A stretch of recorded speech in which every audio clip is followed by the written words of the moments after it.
Tak po delší době, opět u nás na dílně, za mnou stojí hrozně hezká GT4 RS, úplně nová. A dnešní video bude o tom, co teď hejbe internetem, jak se říká, protože vlastně 718 GT4 končí. GT4 skončily úplně už se dodává jenom vlastně RSa a Spider. GT4 RS Spider, hodně vzácný auto. Ty běží, výroba běží pořád, takže ty auta se dodávají a je o ně velký zájem. A dá se to auto už takzvaně normálně koupit. Už na to nejsou nějaký úplně extra fronty, protože se jich dodává hodně. Hodně se vlastně takzvaně obnovil trh. GT4 pomaličku mizej, nejsou ani na prodej moc.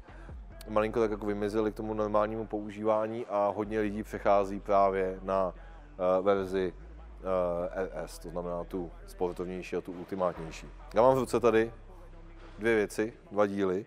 Jsou to takový dva základní díly, které já vždycky doporučuji, když mě někdo volá kvůli GT4, jako obyčejný, tak RSu, nebo Spideru, nebo GTSu dokonce. Jedná se vlastně o tu vrcholnou motorizaci 4litrovou napříč vlastně Boxsterem, Caymanem, základní úprava. Pak, když to myslíte s ježděním sportovním, na silnici, na okruhu, vážně. Je to i na okruh, i na silnici. Není to jenom na okruh, nebo jenom na silnici. Tak je tady ta věc. Já mám v ruce dvě, teda, já si vezmu ještě třetí. Tohle v autě máte. Tak kdo z vás má GTSO, Boxstera, Caymana, GT4 Spider a GT4 RS, Spider RS, tak tohle je vlastně věc, kterou vám to auto přijde. Je to zadní towling, má obě dvě strany měkký, jo, je to měkký uložení, jo, a díky tomu, že ten motor má vlastně docela dost slušný kif, jo, já jsem to říkal v několika videích předtím, tak má trpí na takzvaně lift oversteer. Jedete, liftnete, to auto se vlastně nadlehčí, motor udělá kif klasický, hejbne se a vám se rozběhnou zadní kola a už to lovíte takhle. Mantej s tím přišlo takovým kitem, můžete ho koupit vlastně včetně horního uložení, včetně toulinku, včetně podložek na lepší geometrii, by se si udělali větší odklon a to je tenhle ten díl. Ten má z jedné strany unibal, z druhé strany je měkký.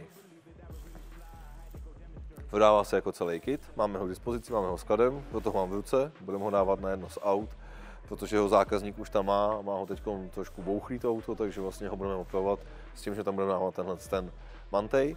My používáme na většinu věcí ten towling, který je vlastně na obou dvou stranách pevnej, na obou dvou stranách má unibal a vlastně tam nedochází k žádný vůli, vlastně jako dochází tady. Tady dochází k výrazně menší vůli než na tom sériovým, tady nedochází k téměř žádný vůli, nebo vlastně vůbec žádný.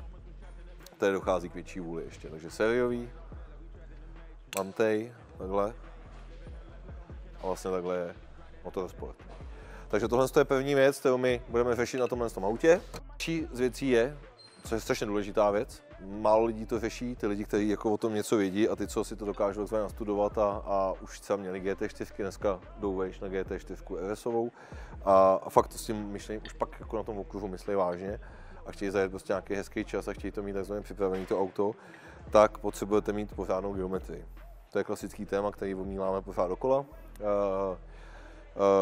Je to potřeba vzít, jak se říká, trošičku z gruntu a ten, kdo má GT4, spoustu lidí tady má už, nebo jako jezdí s nima, těch aut je tady bych řekl, že nižší stovky, asi jich není 1000, ale nějaký stovky už jich možná budou, tak budou řešit třeba to, že jim zadní pneumatiky půjdou do podběhu takovým způsobem, že jim vlastně držou o podběh. Jo, to samý vlastně přední gumy, jo, je to vlastně daný tím, že klasická GT4 má horní uložení na zadních kolech, vycentralizovaný, má ho v centru do uložení a my jsme tady přišli s náhradou a to je vlastně excentrické uložení horní na zadní tlumič. To znamená, že vlastně tohle je na zadním tlumiči, je to vlastně, tohle je levý kolo, takhle to má být v autě. A je to z toho důvodu, že vlastně na základě toho máte ten tlumič víc utopený v autě, máte trošičku jinou polohu a vlastně ta guma se vám na horní vlastně, pardon, kluci tamhle vrtají něco, nebo utahujou, vlastně ta guma se vám schová v podběhu. To znamená, jak se vám schová v podběhu, tak při tom, jak pracuje, tak vlastně si nebrousíte ten podběh a nejde vám ta guma přímo do toho podběhu, ale malinko ji stačíte dovnitř. Pak můžete samozřejmě řešit odklon, nemusíte to tolik podložkovat a tak dále. První upgrade na zadní kolo, druhý upgrade, tady taky spousta lidí řeší. Tohle uložení je vlastně levý přední taky, no taky, tam to bylo levý zadní, tohle je levý přední. A vlastně oproti standardnímu, kluci mi ho nikdy asi nepodají, protože ho teď montujou, nebo to vyndávají nebo nandávají do auta už druhou stranu, tak máte klasické uložení uprostřed. Tohle je taky excentrický. Tohle uložení dokonce je ze 718, je to z jiného dílu nebo z jiného auta. Máme skladem, prodávají se docela dost, letos se jich prodalo takových 600-700 a zase znova dává se to na auta lidí, kteří jezdí rychle, kteří to myslí vážně a kteří o tom něco takzvaně vědí a jsou ochotní to takzvaně akceptovat, že tam tuhle věc mají. Nicméně je to díl, který má na sobě Porsche číslo, takže je to v pohodě. Docílit tím dvou věcí.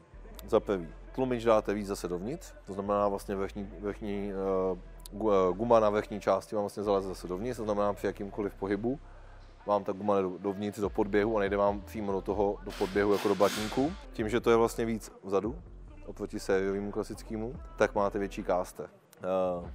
Ten, kdo to zná, tu geometrii, nebo ten, kdo o tom trošku taky přemýšlí, tak ví, kam tím mířím. V momentě, když se vám zvětšuje vlastně závlek kola, tak při natáčení, vlastně točením volantu, tak se vám vlastně naklánějí kola. Funguje to trošičku jinak, než když to máte klasicky rovně, nebo v tom defaultním nastavení. A to auto bude trošičku líp zatáčet. Je to taková chytrá věc, zajímavý posun je to, ale jak říkám, dost lidí, kteří vědí, ten zákazník konkrétně to měl na GT4, teď to dává automaticky na GT4 RS, to auto je téměř nový, takže asi ví, proč to tam má, když hnedka po 2000 km chce tohle přidávat na auto. Všechny tyhle ty věci, co jsem vám teď ukazoval, tak budou možný zakoupit jako celý kit. To znamená, že to bude zase jeden z našich upgrade kitů za nějakou zvýhodněnou cenu. V případě, že byste si tyhle díly chtěli koupit jeden po druhým, tak to bude možný taky. Vlastně všechny tyhle díly budou v době vydání z toho videa už na e-shopu. Například toulinky tam nejsou, je tam jenom ten Mantej kit. Ty toulinky, které doporučujeme my, tak ty jsou klasicky jenom v nabídkách pro lidi, pro zákazníky, kteří si u nás objednávali další věci a kteří vlastně si u nás nechali dělat auta, tak jim to k tomu nabízíme. Na internetu to teda k nalezení nebylo, nicméně teď už to tam na tom e-shopu je. To samé horní uložení, to samé vlastně horní zadní uložení. Doplníme tam vlastně, z minula jsem i zmiňoval podložky. Ty tam budou na e-shopu taky, nebo jsou tam už teď k dispozici, takže vlastně v případě toho, že si budete chtít na ten kit poskládat doma, máte tu možnost, ale jak říkám, možná narazíte na některé věci, které my už víme, které my už známe, protože jsme těch aut montovali docela dost a pak je z toho to, že to auto vlastně není dobře nastavené a když se to montuje doma. Takže nastavení té geometrie doma a vlastně poskládání těch dílů doma není úplně jako ideální, ale kdo má zájem, kdo si to chce udělat doma, má tu možnost, má tu volbu teď. Takže to je vlastně základní kit na nastavení geometrie u takhle úplně nového auta. Jo, a ještě bych doplnil, klasicky tam přijdou štefty na brzdy, aby si zákazník ty destičky mohl vyměnit sám, protože to je náš stálý zákazník, bere si od nás díly. Všichni, kdo Porsche mají, vědí, že vyndávat to vlastně klasický šrouby z těhlice, zase to tam šroubovat zpátky, není úplně ideální, takže se mu ještě dělají štefty. A vlastně auto už bude ready na to, aby se s ním dalo hezky jezdit po okruhu, protože tohle RSO vlastně za stolik úplně upgradeu nepotřebuje, potřebujete to jenom tak jako malinko doťuknout k tomu, abyste s tím mohli jezdit fakt rychle. Takže to je rychlý video o tom, jak můžete takzvaně suspension parts použít tomu, abyste ještě z rychlého auta udělali ještě rychlejší auto a teď si užijte k tomu ještě B-roly. Jo a ještě zase příště u dalšího videa u nás na dílně. It feel like I'm floating, I'm lost in the moment, I swear I could levitate. They never believed that I would really fly, I had to go demonstrate. I had to set them straight. They hate when you elevate, elevate, elevate. They hate when you elevate, elevate, elevate. Yeah. They hate when you elevate, elevate, elevate. They hate when you elevate, yeah.